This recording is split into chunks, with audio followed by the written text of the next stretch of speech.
Welcome to our Sunday stream.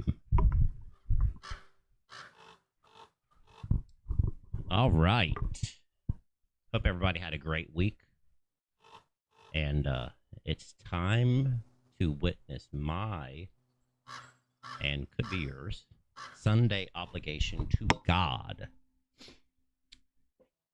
Remember, take one day off a week, honor God, observe the Sabbath. If you can, go to church. Church can be as simple as two or more people praying together outside. And remember, nature is God's greatest temple. So this was actually the teachings of Jesus. I still go with only pray to God. Nobody can confuse me enough about all the extra stuff. So I just say, you know what? It says it too many times in the Biblical Corpus. Therefore, I don't want to take that risk. So I only pray to God. And I'll leave Jesus, Muhammad, and Moses as my prophets. I will not pray to Mother Mary. I will not pray to Jesus. I will not pray to Muhammad. So, now what does that mean as far as, oh, but you have to come to Jesus to have your sins cleansed? That is not what the Old Testament says, which is also the Tanka or the Torah.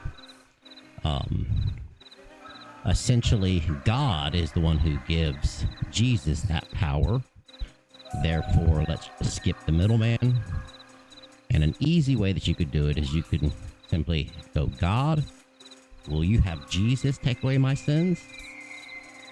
Or God, can you have Muhammad work in my life? Or God, can you give me the wisdom of Moses? It's very simple. But remember, when you're talking to that divine spark inside of you, that is God. And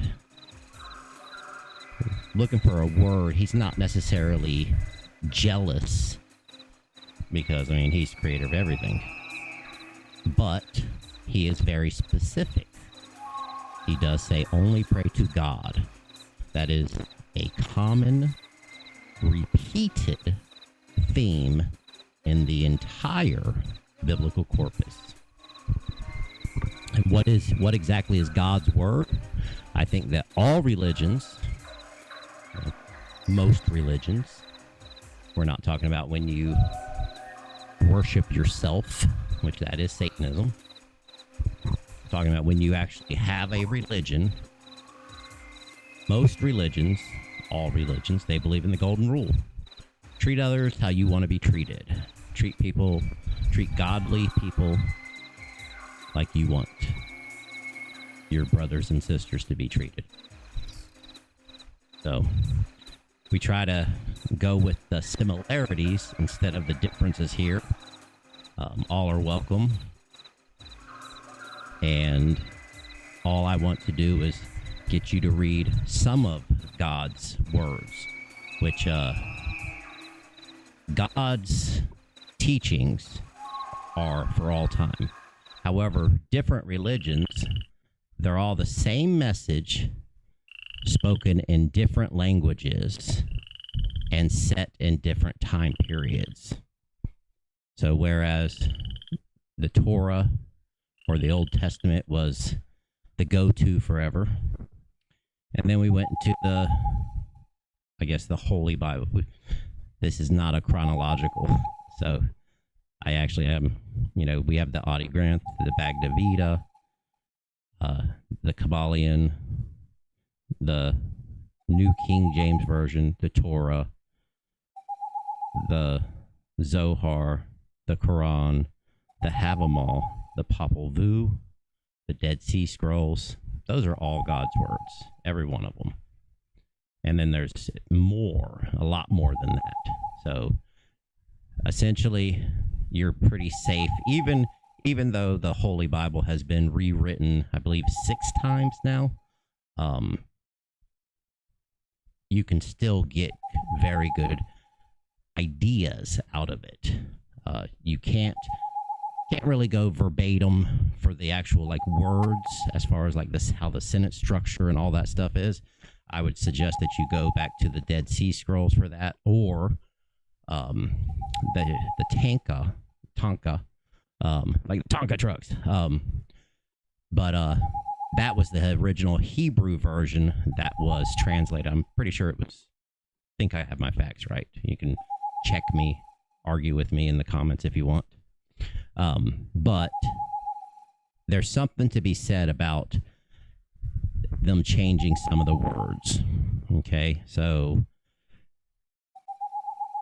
I think that you should have something that whenever you need to speak to God, that you can just crack the book and start speaking to God. And that's the thing, is that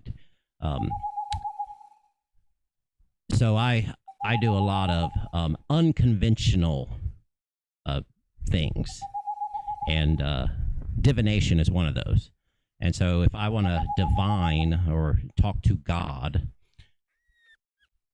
a lot of people, they think that you can get these special divination cards, and like every one of them is like, you're a winner, nothing bad will ever come to you, oh, you slay, girl. And these cards, like every single one of them is some kind of bull crap positive, something. That is not how it works. You would have to have an equal mix of good and bad, which that's how the religious texts are set up. You might not want the answer. A very controversial point that we're dealing with right now is pride. Pride comes before the fall. So, but it's supposed to be Pride Month right now, and I think that there's a lot of, they crammed it down our throat for 4 years. And nobody was allowed to say, hey, you know what? Like, I really don't think the kids should be dealing with this. I don't think that you should be dancing around with your pecker in front of a child, And why is it that you have to celebrate your sexuality and now you're trying to involve kids? Is that autogynephilia? Is that some type of fetish? Like, what the hell is wrong with you? And that's the thing, is that I think that we all felt it, and then of course, what do? They said, oh, no, you have to accept it. Okay, so we said, well, we don't care who you marry. We really don't. Live and let live. And no, that's not what they did, okay? Because then after they got that right or privilege, then it was, oh, no. Now you have to let us perform in front of your kids, or you're a bigot, you're a homophobe. Okay, so I think that people went along with it a lot more than I thought ever would. Okay, and then what happened? And then they said, hey, now that you're letting us indoctrinate your kids, we need to do it even better. Like, we need to get some study materials into them schools, Kids need to learn how to do a good BJ. What the hell is wrong with y'all people? So now you have pornography in the schools that's for the kids. Why would you ever have any child, and I would say under the age of about 16 years old, really, but these are, 6, 7, 8-year-olds. Why would you have anything that has any book that even mentions genitalia? That just seems like common sense, that, that is not something that a child should be exposed to. And that's the problem with indoctrination, is that if you tell a kid, you go, hey, you could be a dinosaur. As soon as you put that thought into a child's mind, they're going to fantasize on it, they're going to think on it, they're going to dwell on it. And there's a certain percentage that's going to say, I am a dinosaur. Well, what happens whenever there's these books in the libraries and you've got the LGB rainbow crap, flag and, all this other crap. And then, of course, not only that, you go, hey, we're going to give you special attention. And what is it that what is it that really all of us are trying to do? We're all trying to get some attention. We're all trying to get some recognition. And so you go, well, we're going to celebrate this, I can't even think of abomination is the best word that I could come up with. God came up with that word. I didn't. So you're going to do these things, which is indoctrination. And so they've got the books now. You've got your pride festivals and, where they're marching on the street and everybody, oh, yeah, that's so great. Look at all the attention they get. They must be great people. Okay, so they brought it into the schools, put it in the libraries, put it on every TV channel that you see. I mean, I don't even think that straight couples are on TV anymore, to be honest. I mean, that's why I turned my damn cable off. I was like, well, I guess all the straight people died off. now all we have is mixed couples, homosexual mixed couples. All the straight people must be gone. So, well, no, it's that you have a job and that you're worried about paying your rent and you kind of took your eye off the ball. So, but that's not where they stopped. Where did they stop? Well, they said, hey, you can't choose who you love.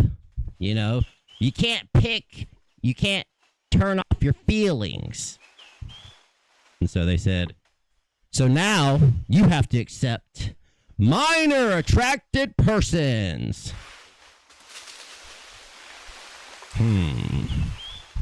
So we have to accept that? Is that, So we have to accept the porn in the schools and these abomination flags everywhere.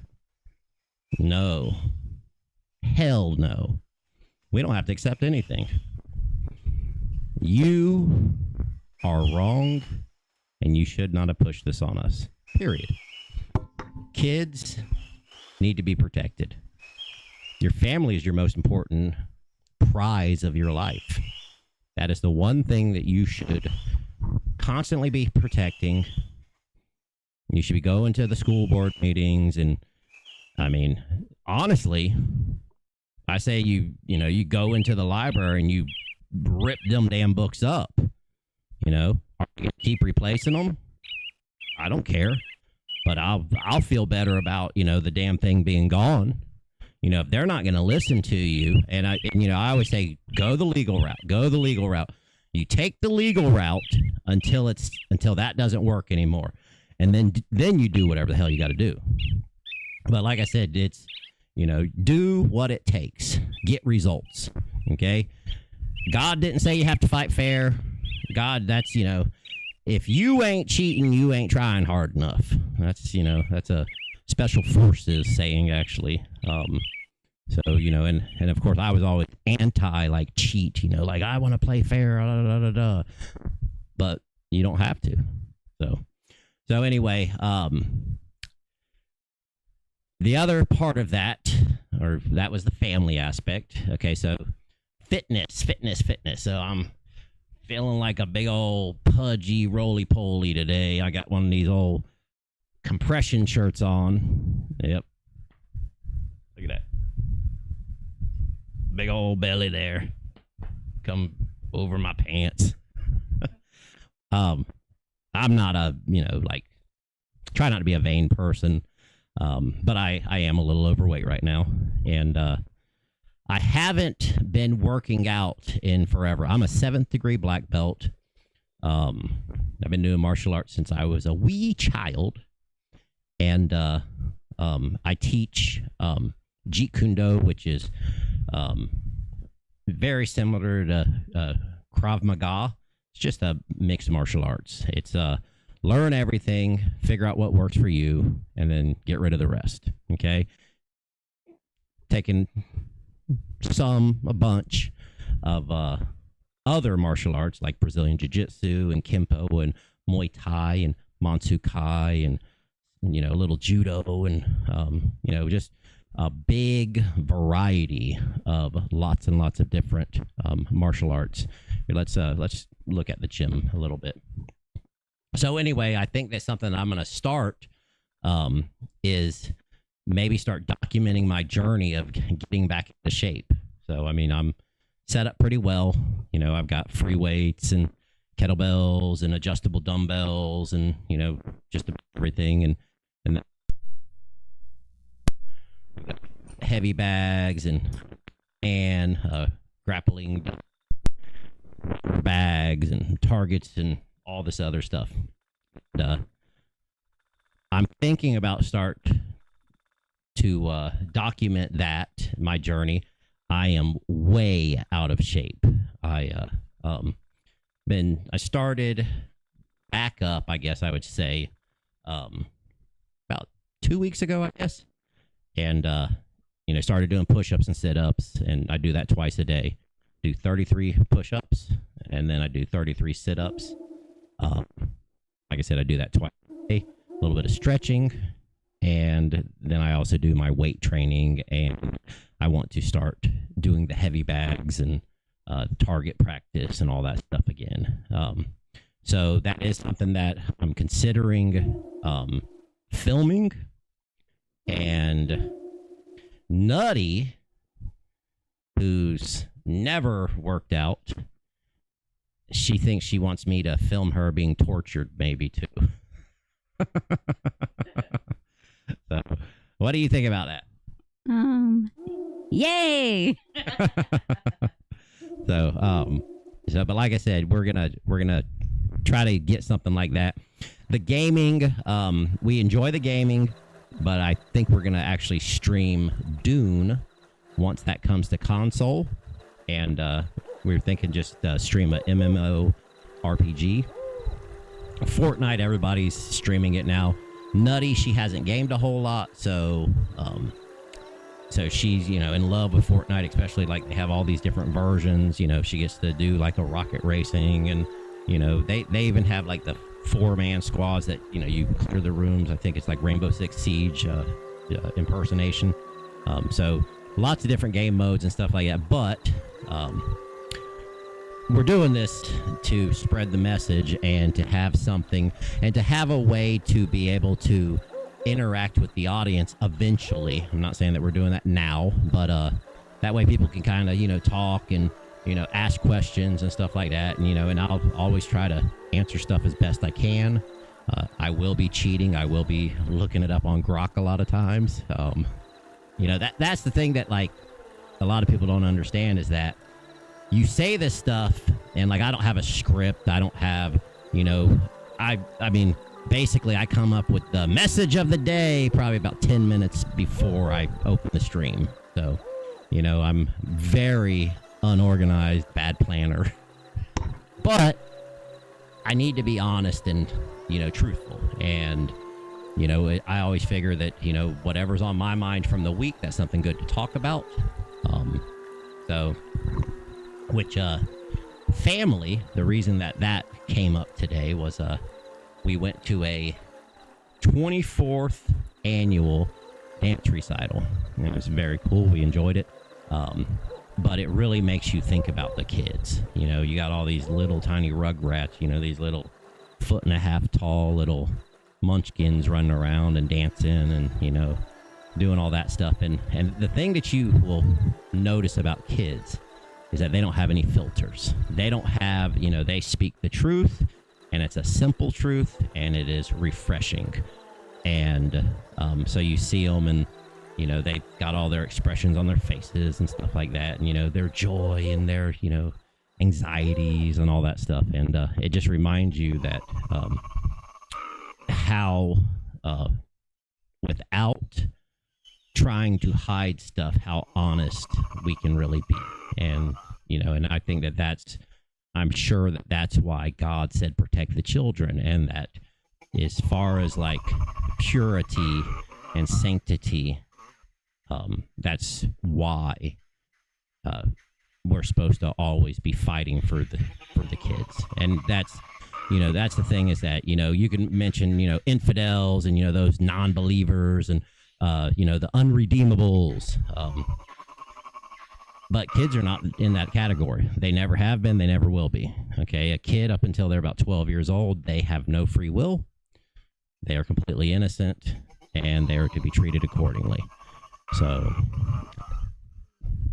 guess take that and do whatever you want. Also, in the nutrition aspect or the fitness aspect of it, the food pyramid was propaganda.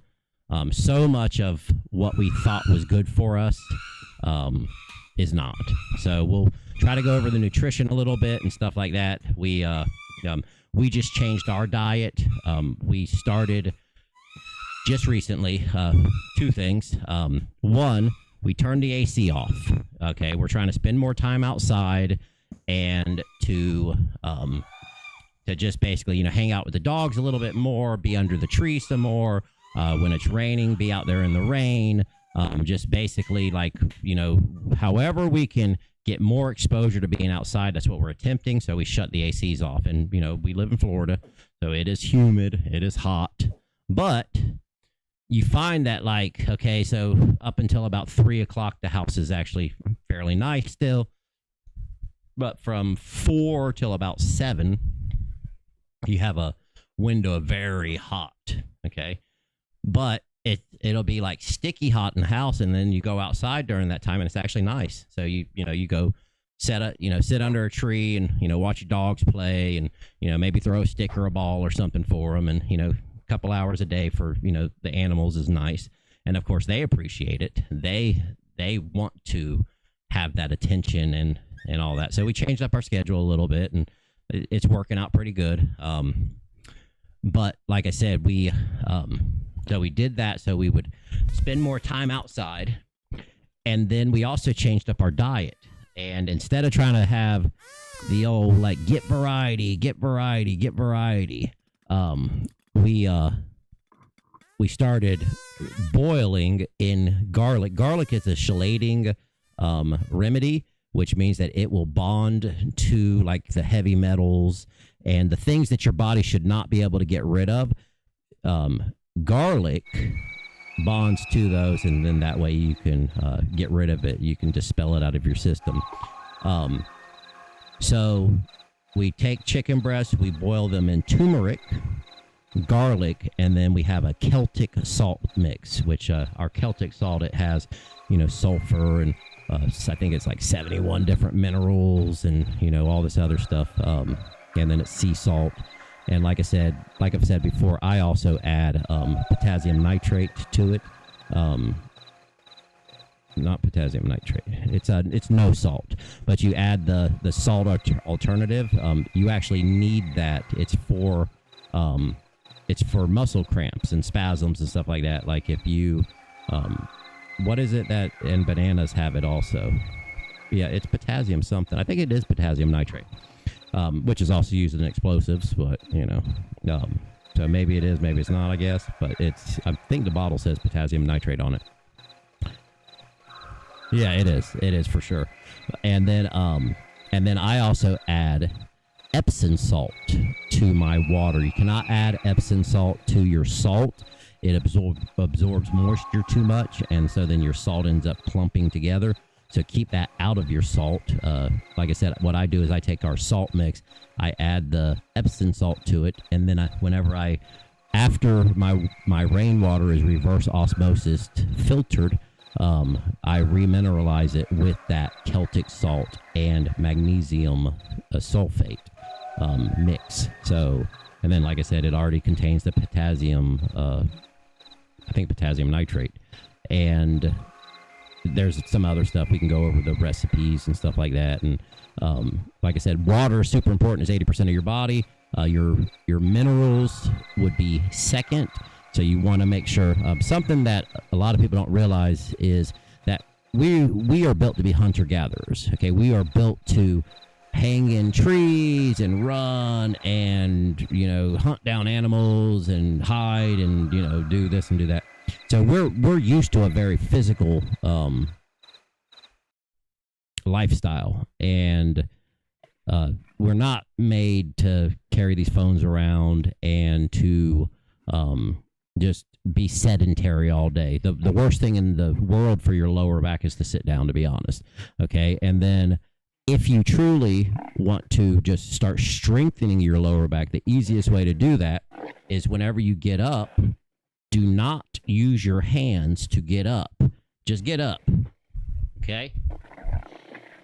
If you use your hands, you're actually making it where your core, your abs, and your lower back, well, that's what you're using your hands to help. And then if you notice, whenever you sit down, that's what you're resting, is your lower back and your abs. And our lower backs, they don't have a good mechanical defense. They have, I guess, or like a structural defense, like I'm thinking bones. They have muscles that protect them. And if you never use these muscles, they atrophy. So every time that you get up while using your hands, or sit and rest for hours on end, lay in your bed, do all that stuff, you're not using your core or your lower back. You're not, and we'll just consider your core as your front and back of that area. But if you could strengthen those up, and your lower back won't hurt. So if you're having muscle pains, start trying to strengthen your core some. And the easiest way, simplest way, it's an everyday thing. You just, every time you stand up, just take your hands off don't push up, just stand up. And I'll show you. You might be able to catch me. And this is something that I just recently started doing. So I try to take it one extra step. So I just go down. Do not touch my arms. Okay. Spread. Get a little bit of. And I used to be able to do full splits. Like I said, I am so far out of shape. I'm super embarrassed about it. But, I'm better than some, and some are better than me. So, I will be better soon, a lot better soon. And hopefully, you'll come on this journey with me. But anyway, so you go down with no hands, and then you simply, you go back from your stretch, come back, and then stand back up. And I actually, I have a pathway that I walk in my yard, had it paved and all that good stuff, so that way I can walk this big loop and I'm still on my property. I'm autistic, so I'm very funny about, like, my space and feeling safe in my space. So like I said, so I try to always stay really close to my house. If you're a friend, you're a real friend. I don't have fake friends, which I don't have a lot of friends, but I have real friends. I have people that if I need you to, they would come running. Just like if they need me, I will come running. Okay. And I don't think we need a million friends. I think we need a few good friends. Okay. I'll be your friend, if, talk to me through the comments and, get to know us, and, we'll go from there. That's the thing, is that I'm all about trying to build a community and have people that you can depend on and trust in. And, how you have some visitors that you're afraid that, your change might come up missing, and, you got to put away this and put away that.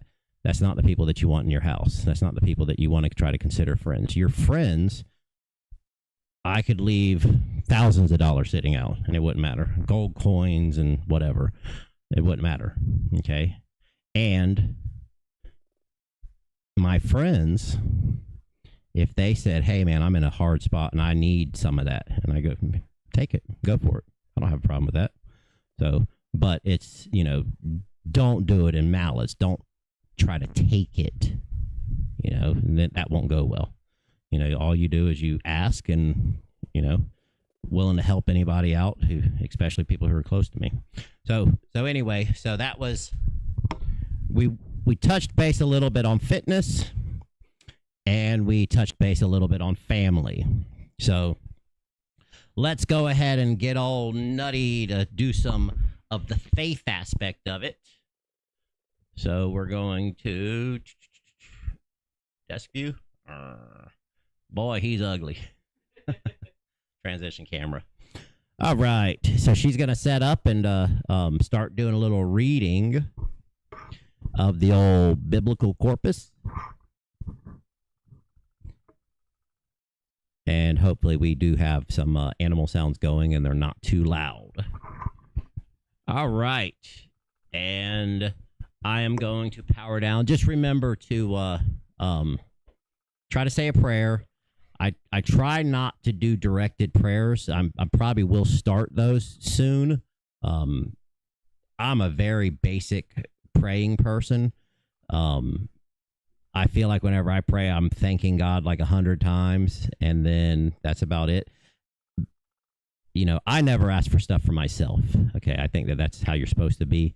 And, you know, but it's good to have a good shaman, cleric, minister as somebody who's in your life, because we can pray for anything. We're allowed to. That is like our job, is to pray. And, you know, we don't really know.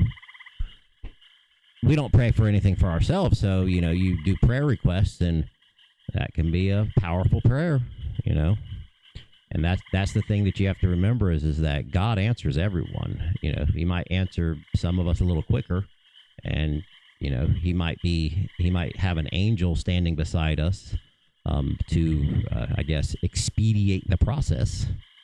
But he hears all of us. And just pray. Just the rules are that if you don't ask for it, you ain't going to get it. And you want to kind of be humble. And, you know, that's why I say have like I think that's the reason that God said it's 2 or more people praying together. Because, you know, like I tell old Nutty, well, I really want some big balls. I want to pray for some big balls, but he won't give them to me if I ask for them. So Nutty prays for me to have big balls. and I pray for her to have big boobs. Which I guess they're both for me. Not really, but you understand the concept. It's you know, you should always be praying for somebody else, and that's the way it works. That way you don't feel odd about it or whatever. So, you know, try to have somebody else, and then you kind of ask them for what you want, and they should ask you for, you know, and then that way you don't feel like you're being Mr. Greedy, saying, you know, God, I want it all, give it all to me. So anyway, all right. God bless. We're going over to Nutty. Good morning.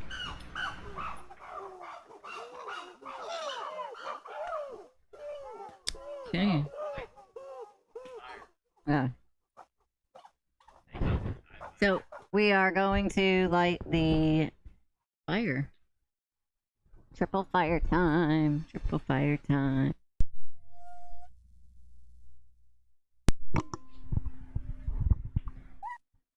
All right, I'm gonna kill this mic. I'm gonna turn on fine.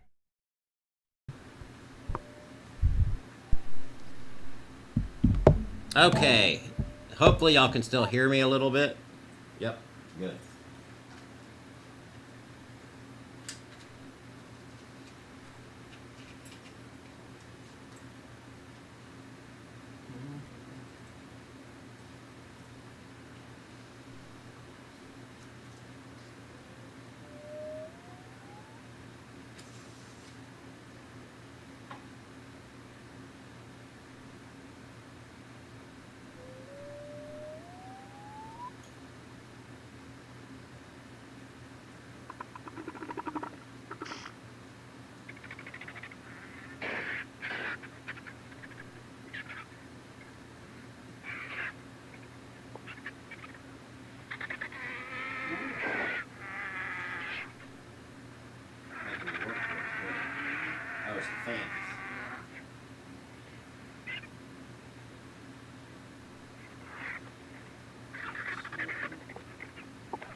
I saw it. I know that it happened.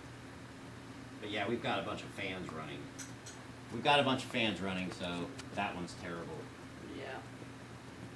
That should And not it's have been. right that way. Yep, that should not have been facing that way. All right. They're lit.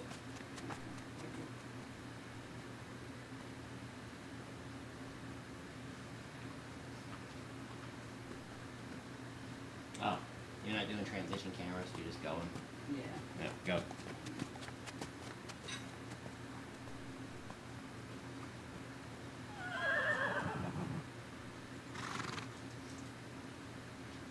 All right.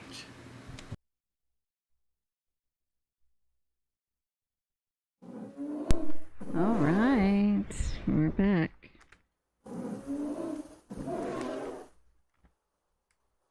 All right. Oh, clap your hands, all ye people. Shout unto God with the voice of triumph. For the Lord Most High is terrible. He is a great king over all the earth. He shall subdue all people under us. He shall subdue the people under us, and the nations under our feet.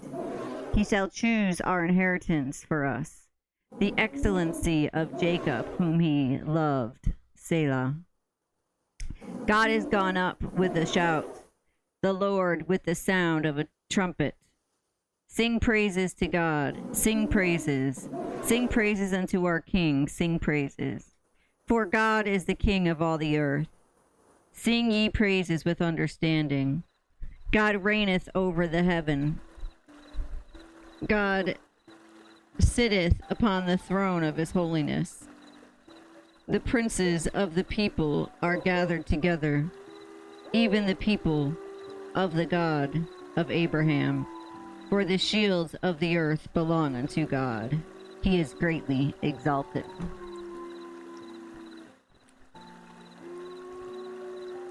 Good. Okay. Did that one.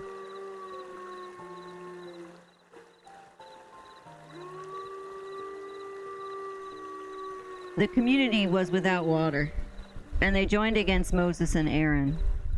The people quarreled with Moses, saying, "If only we had perished when our brothers perished at the instance of the Lord.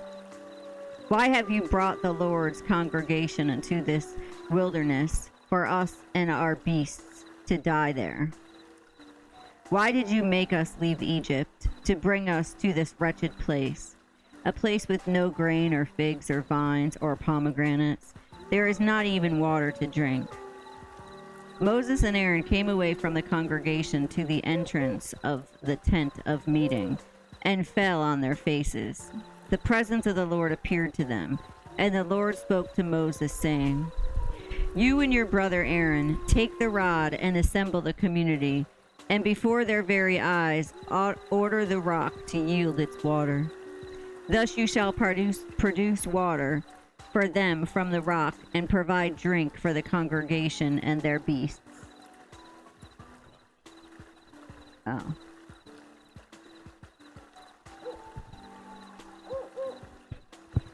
Oh, okay. I forgot. Okay.